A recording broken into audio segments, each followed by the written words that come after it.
Our next speaker is going to be Kulwant Singh Hundal. He is a great spiritual leader for us. He's definitely helped me out. And he has an MA degree in English and Political Science from Punjab University. He's very well accomplished. He's taught at the graduate level English language there for like 10 years. And he's also spent another 10 years in the Indian Navy. And he's currently an active member in our Sikh Religious Society as a board member. And he's active in interfaith activities and some of the spiritual practices. So I'd like us all to welcome Kulwant Singh.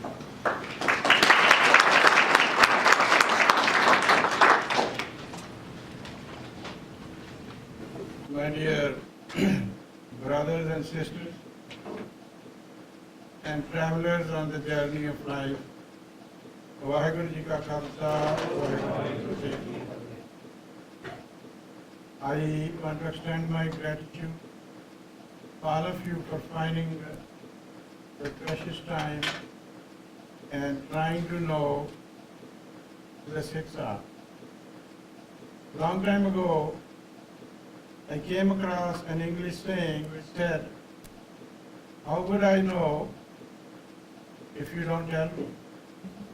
And today I'm going to say, how would you know if I don't tell you? So I'm going to tell you the story of the Sikhs. The faith started with a being called Nanak. He was a man like all of us, but the divine grace showered mercy on him. And when he was married with children, he had an encounter with the source. The story is that he disappeared into a ravine and was lost for 3 days. The story is the story. To me, the actual thing is he dived deep into the divine, and when he came out of that encounter with the ultimate, the first letter or the word he uttered was, "Now." In my eyes, there is no Hindu, there is no Muslim. All are human beings. And then he defined the revelation that grace and mercy showered upon him. And that's with what the Sikh holy book starts. It's in 7 parts, starting with the numeral 1, which indicates the unified field of consciousness, the matrix, the substratum from where we all come. So he was emphasizing the unicity of the entire creation. The one becomes infinite. And we all have that divine spark within us. And that divine spark manifests through Shabad, which in the Bible is called the Word. The Hindus call it Brahma. The Muslims call it Kalma.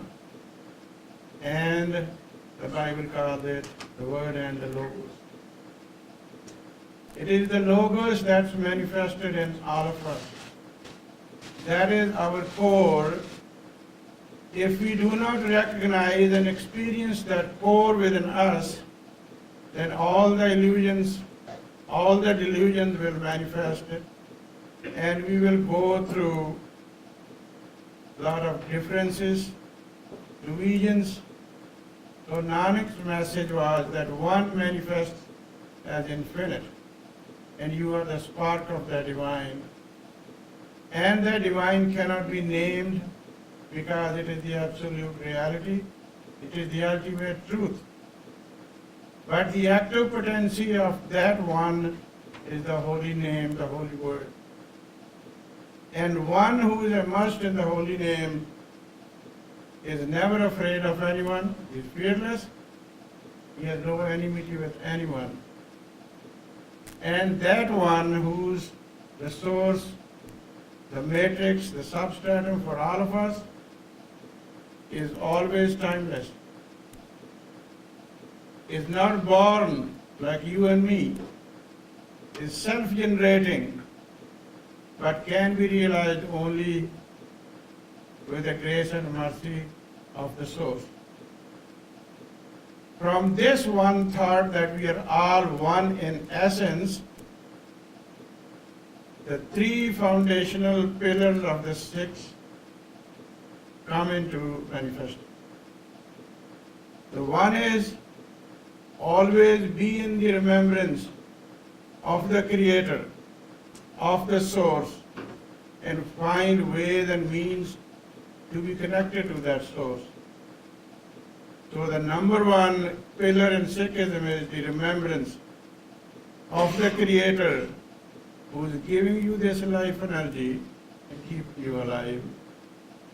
But there is a phenomena in the material universe which will make you forgetful of your own source.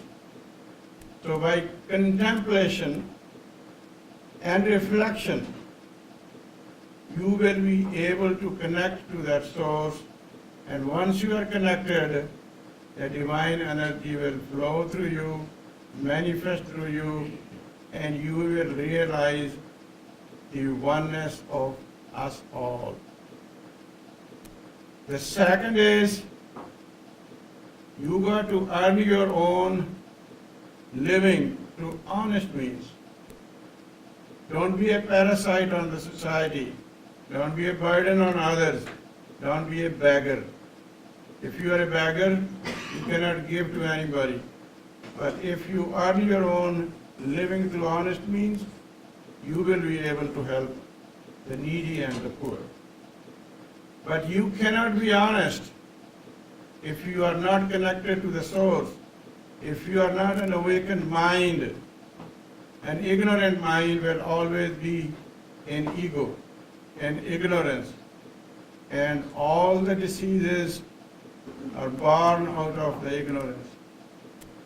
Our people are suffering once in a while in this society just because of the ignorance of not knowing who am I. Once I share myself with you, my belief with you, my values with you, and understand your values and where you come from, we will have a communication. That's where it will come. How would you know if I don't tell you? The third is share with others what you have come to possess through your honesty. And there is one tradition in Sikh faith. It is called a langar, the free kitchen.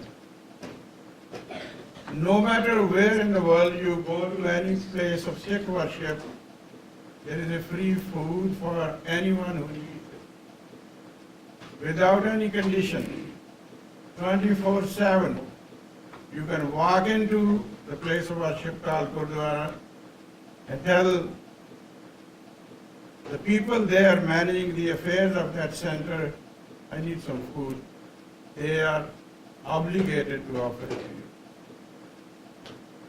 And this became the tradition where all will sit together on equal basis. Whether you are a king or you are a poor person, peasant or a pauper or a royalty, there will be no discrimination. So these are the three pillars, three core values of Sikhism. But the number one is realization, understanding the unity consciousness. If I am missing that point, then I would be operating from my ego self, and ego self will bring a lot of problems, a lot of troubles. But there is one instrument in all of us which can either be a source of salvation or a source of slavery. That's our mind. And for Nanak, and the Sikh faith, the key is the mind. The mind goes through the transformation. It can sink low and it can fly high. It is the transformation of the mind. And mind is besieged in this living by 5 evil propensities. And they are fatal if you are not able to overcome them, if you are not able to teach them, if you cannot train them, if you cannot control and command them. God bless you. They are anger, uncontrolled anger, lust, the greed, the attachment, and the egoism.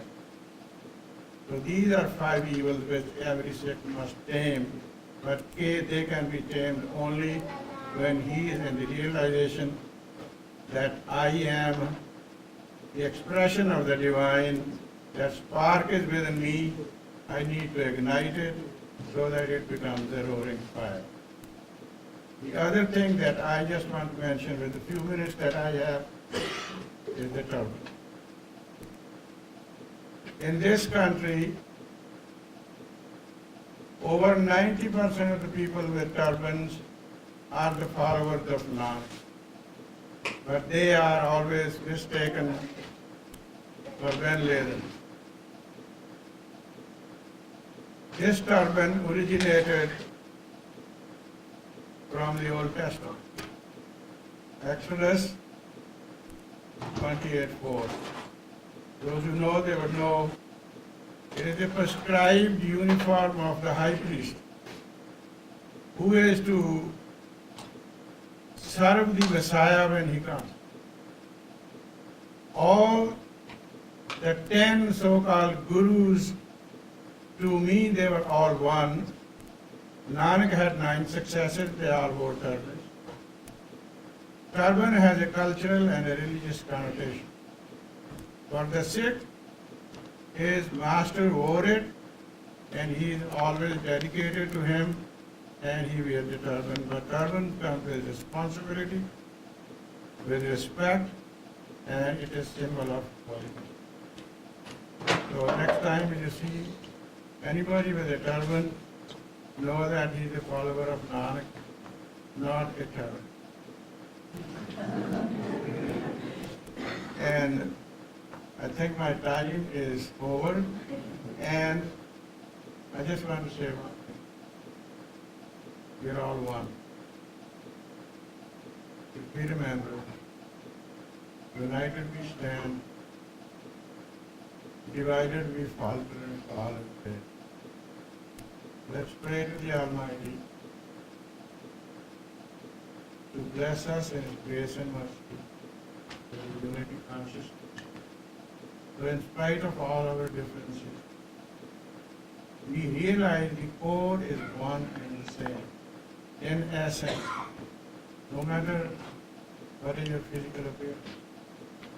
If I am connected to my core, the core is the Lord, the Vaheguru, the divine, the pure consciousness. There is no subject-object relation. All is myself.